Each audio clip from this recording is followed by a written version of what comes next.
Hello students, D C T first round final ರಿಸಲ್ಟನ್ನು ಈಗಾಗಲೇ announce ಮಾಡಿದ್ದಾರೆ. ಕೆ ಇ ಎ ವೆಬ್ಸೈಟಲ್ಲಿ ಹೋಗಿ ನೀವು ಕ್ಲಿಕ್ ಮಾಡಿದ್ರೆ ನಿಮಗೆ ಈ ರೀತಿ ಪೇಜ್ ಓಪನ್ ಆಗುತ್ತೆ. ನೀವು ಇಲ್ಲಿ ಹೋಗಿ ನಿಮ್ಮ D C T register number ಕೊಟ್ಟರೆ ನಿಮ್ಮ ರಿಸಲ್ಟನ್ನು ನೀವು ಚೆಕ್ ಮಾಡ್ಕೋಬಹುದು.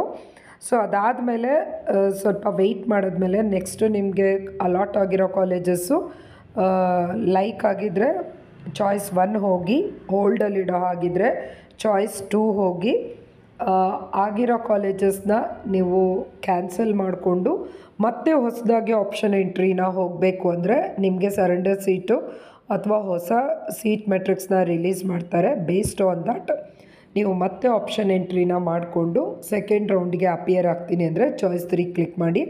ಇದರ ಕಂಪ್ಲೀಟ್ ಡೀಟೇಲ್ಸ್ನ ನಿಮಗೆ impact of choice 1, impact of choice 2 ಅಂತ ಹೇಳಿಬಿಟ್ಟು